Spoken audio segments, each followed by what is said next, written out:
you guys might have noticed we have guests this week. Let me introduce them first, because what we have right now, right in front of me, is a special guest. This person is indisputably, verifiably, the fastest person ever to appear on Bring It In with Morgan Campbell. He's even faster than like I thought I was as a younger man. 10.22 in the 100 meters. Also a two-season Olympian. Headed to Beijing as an athlete, mentor with Team Canada, also running for one of Canada's 2 open positions on the IOC Athletes Commission with sustainability as his platform. Seyi Smith in Ottawa, how we doing? Good morning. I'm doing really well, Morgan. Thanks for the invite.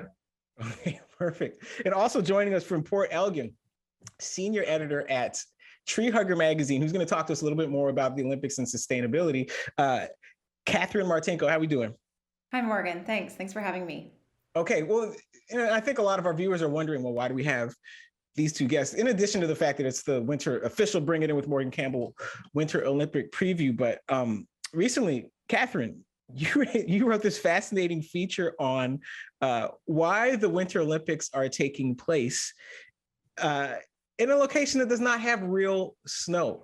So get our readers caught up, because a lot of people are going to watch skiing, freestyle skiing, ski jumping, and just see snow on camera and think this is normal. But in fact, this is highly abnormal for this part of the world. Explain. Hi, yeah.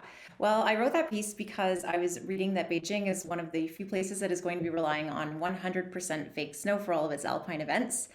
And in light of the global climate concerns that we have these days, that struck me as a little bit absurd. It does take an awful lot of energy and water to create all of that snow for these events. So I think it's just something that we need to be thinking about in greater depth. Right. And so for me, it's what your statistics say is 49 million gallons of water to make all this snow. And that's it's a hard figure for people to wrap their minds around. It's such a big figure. Like, I am one of these gallon a day fitness bros. Like, I walk around with my big jug, and I did a little bit of math. It would take me 134,000 years to drink all that water. But are there ways to quantify and contextualize just how much water is going into making this artificial snow? Well, I don't think anyone's really thinking of it in terms of drinking water. That's right. that's definitely hard to conceptualize. But we could compare it to Sochi. So Sochi did the same thing. They made a lot of artificial snow for their events, and they were using the equivalent of an Olympic swimming pool worth of water every hour to produce enough snow to cover an area that was roughly the size of 1,000 football fields. So it's a lot of water that's getting turned into snow. Katherine, explain for our viewers and for our listeners, though, like, why this is a big deal. Like, people, like where I live, we live next to the lake. There's water everywhere. There's rivers. Like, why does it matter that this is artificial snow that winds up on the mountainside as opposed to fake snow, as opposed to real snow? No, there's a number of issues. So first of all, Beijing is considered to be a water-stressed area. So according to the United Nations, it is a country that is below the threshold it's considered to be adequate amounts of water for its urban residents. So to take that water, especially during winter and at peak tourist season, when there's a lot of other demands for water at the same time, it adds stress to a place that's already struggling a bit with it. Energy is another issue. It requires incredible amounts of energy to operate. I believe they have about 100 snow generators and 300 snow guns in operation to create all this fake snow. So there's the energy side of things, and then that creates a lot of noise. The guns and the cannons are operating at around 60 to 80 decibels per cannon, and that creates some issues for wildlife disruption in the mountains in the area. All of this added snow too ends up melting. So it melts about 2 to 3 weeks after regular snow does because of its icier consistency. And there are compounds that are added to the water to prevent it from melting at the higher outdoor temperatures. And this can lead to erosion, and it can also lead to soil contamination, which can affect plants and the natural ground cover that comes in the spring once this is all melted. So it's not just a matter of making the snow. There's actually some lasting effects that happen from it. So now, Seyi, as Katherine pointed out a minute ago, this was also an issue in Sochi in 2014, this reliance on fake snow, on human-made snow. So this is an issue, obviously, that's going to follow the Winter Olympics from cycle to cycle to cycle. So now, if you wind up on the Athletes Commission with sustainability as your platform, like, what type of impact, like, do you hope to be able to make on this front?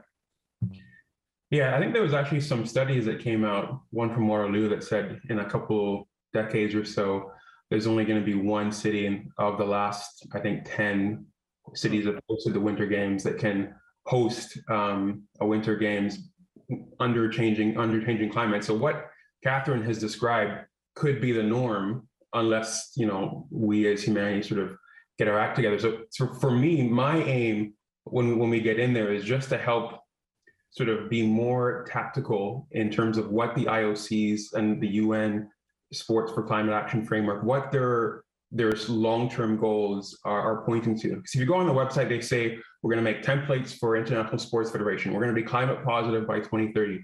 We're going to make sure that our transportation comes down X%, which is great. It's great they have those goals, but I want to be a leading figure from the athlete's perspective in saying, what exactly will that mean? For the bobsled athletes, does that mean that they can't travel 7 or 8 times? Or for downhill skiers, does that mean that they have to sort of get their kit from one type of clothing company compared to the other one? I just want to make it real for athletes and then communicate to the athletes saying, okay, this is very important to all of you. This is what it actually means for us in our day-to-day. And here are the sort of the decisions we have to make. That's my main aim, to make athletes up front and make it real. Now, in the conversations you've had with athletes so far, like how plugged in are they to the importance of sustainability from games to games? I say there's 2 types of athletes. They're the ones that are the diehard fans, the ones that are biking everywhere, and not eating meat, and they're the ones that are at the forefront on social media. But I couldn't give you a number, what percentage they are, but they're a sizable bunch. Mm-hmm. But for the rest, when I speak to them, everyone finds this important. I said, yeah, this means a lot to me. But then the next thing is, but how do I sort of balance how important this is with, this is my job, I have to perform well, I have to travel. Mm-hmm. So I would say every athlete's involved. It's just, I think the majority are trying to figure out, what can I do? Give me some steps that I can do in my sport, in my corner, to sort of at least do my part without completely jeopardizing my income. That's the basic thought process right now. Right. And it is one thing to tell like individuals to conserve, but like, I don't know how many shorter showers I have to take and how many times I have to like skip washing the car to save 49 million gallons worth of water. So Shay, I'm going to ask you first, like what type of broader systemic fundamental changes would have to take place in order to make these games more sustainable? I totally agree. We can't put all the onus on individuals. The systemic changes would need to come from the IOC and the international federations and national Olympic committees. If I were there, I would suggest that the first thing is measuring, putting a requirement for all international sport organizations to measure their impacts. However you want to, like carbon dioxide equivalent emissions, travel emissions, the waste. We have to know exactly what we're sort of putting out there. And then I would say collectively, the IOC would need to make, because they have agreed that by 2030 that the Olympic Games are going to be climate positive, meaning that they're going to absorb more emissions than they put out at the games. But I would say that systemically in the entire sports sector, we would need, even at the grassroots level, to say, clubs, this is how much carbon dioxide emissions you can emit in a year. International federations, this is how much you can emit in a year. We have to set like actual goals and then have third-party experts hold the entire sports sector accountable. Every other sector is trying to do the same thing, and I don't think we can just be in the shadows. Okay, perfect. And Katherine, for you, because this like treehugger.com, the environment is your thing. And so what ways, again, it's one thing to tell individuals, save water at home. Okay, cool. But like in terms of the Olympics, what steps would you like to see the IOC and these various host local organizing committees, what steps would you like to see them take to cut their carbon footprint and to create a more sustainable Olympic program? Great question. Well, I would say if I were the IOC, I would limit Winter Olympic host city contenders to those whose climates naturally reflect the sports that they're hosting.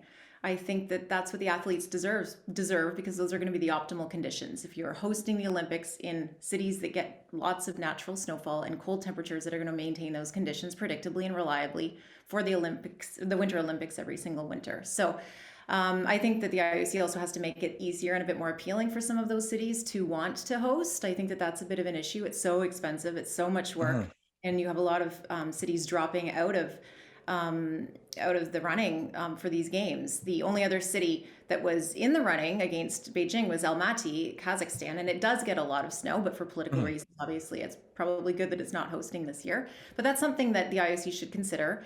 And I would even propose choosing a permanent base, select a place in a northern climate that has lots of snow and make that the place where everyone goes for the Winter Olympics every 4 years. So that would also spare host cities from having to build new venues every 4 years, which is incredibly wasteful from an environmental standpoint.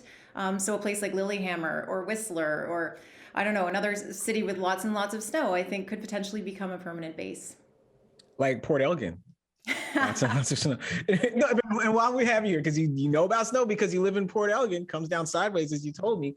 From a competitive standpoint, because again, you might have people watching this and listening to it saying, well, snow is snow. But like from a competitive standpoint, for the skiers, for the ski jumpers, for the snowboarders, what is the difference between natural snow or mostly natural snow and an entire run made of human-made snow? I have heard mixed reports, so maybe Shay can respond to this more accurately than I can, but I did reach out to Alpine Canada and they said they didn't have any concerns about the fact that the Beijing runs were made out of fake snow because they're used to training on that now. I do think, though, that a lot of the mountains here are natural snow based that are then supplemented with artificial snow, so it's more of a mix. There was an embargoed study that's coming out shortly that did allude to the fact that there are some concerns about entire runs made of fake snow that could be causing future risks to athletes the faster and icier things get. Right. Well, also, just off the top of my head, like if you make artificial snow and it's 0 degrees Celsius, that's one thing. If you make artificial snow and it's 5 degrees Celsius, that's something different. Anyone who has shoveled snow can tell you how different the snow looks and feels when it's cold versus when it's starting to melt. Last word to you, Shay. 2 or 3 Olympic cycles from now, how would you, like in a perfect world, how would you like all of this to look from a sustainability standpoint? My background's in engineering, so I like numbers and like quantifying things. Yeah, to me, 2 cycles from now in a perfect world, every Olympic sport would have a dashboard on their website showing exactly how much they're traveling, what the carbon dioxide equivalent emissions are, how much waste they're producing. And, they'd be able to sort of sign on to some kind of procurement strategy saying that up and down their entire supply chain, they're being sourced by, Patagonia style vendors and manufacturers. I would love for us to know 100% what we see is true and it's validated. And then it just becomes a question of reducing that ceiling down as far as we need to sort of get the results we want. It's a numbers game, and I want to see some solid numbers. I'm sure Katherine can point us in the direction where we can get those numbers too someday too.